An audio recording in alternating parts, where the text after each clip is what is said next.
The night settled like a heavy cloak around the small Sodder home, its flickering light dancing in the windows, a beacon amid the heavy mist. It was as if the very shadows were alive, swallowing sound and sight in an oppressive silence that chilled to the bone. I stood there, drawn to the dim glow, each heartbeat resonating with a haunting tension brewing within the dark. Every night, I could hear whispers rising from the depths of the woods, echoing tales of the children who once stood within those walls, now forever lost to the flames. The fire that consumed their home on that fateful Christmas Eve was said to be an accident, but what I felt in the air was more sinister, a deliberate act that had cloaked their disappearance in confusion and despair. As I stared into the depths of my memory, those children appeared again, their laughter trapped in an endless loop, echoing through the embers like phantoms demanding freedom. Their faces swirled in my mind, children caught between innocence and the cruel fate of adults who turned their backs.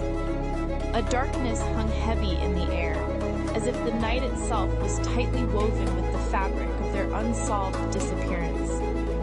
What secrets did that night keep? The turning point for me arrived unexpectedly, sharp and clear. News broke that a truck driver had seen something that troubled the fabric of memory. A glimpse, a fleeting moment where lives and truths collided. The report whispered his name, the last living soul to catch a flicker of the children moments before chaos ensued. I found myself searching for answers, as if the shadows could unravel the mystery of those who vanished amid crackling flames and unanswered prayers. I looked towards the woods again. They seemed to breathe with the rhythm of my urging heart. How could something so unfathomable settle in so deeply and still remain so unanswered? The whispers were louder now, entangling with every thought that scattered like leafless branches in the wind. What could have happened that night when screams were lost, drowned in the fire's roar? Yet, as days turned into weeks, I began to notice something strangely beautiful in the world. A flicker of hope amidst despair. Cryptic messages arrived from various corners, shadows of theories etching their way into the dim corners of my mind. With each new whisper, the questions mounted, twisting like the smoke that had once enveloped that house.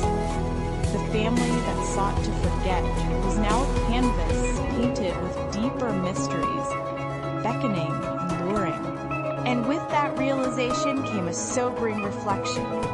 Were the answers hidden amongst the ashes, or had they slipped quietly into the shadows where even the flames could not reach? As the uncertainty gnawed at my resolve, I felt a cloud passing over the moon, echoing my turbulent mind.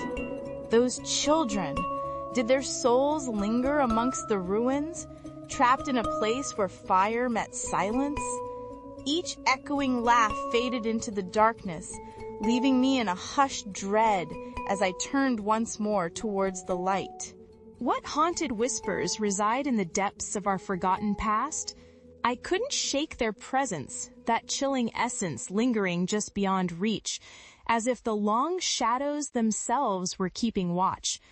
Unsolved disappearances, shrouded in fire and silence, wrapped me in their undeniable presence, each question pressing heavily against my chest.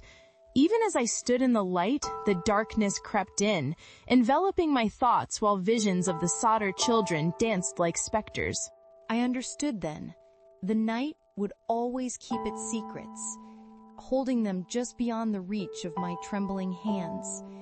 And with that chilling notion, I quietly succumbed to the darkness, knowing full well that as long as I sought the truth, the shadows of the Sodder children would forever remain intertwined with me.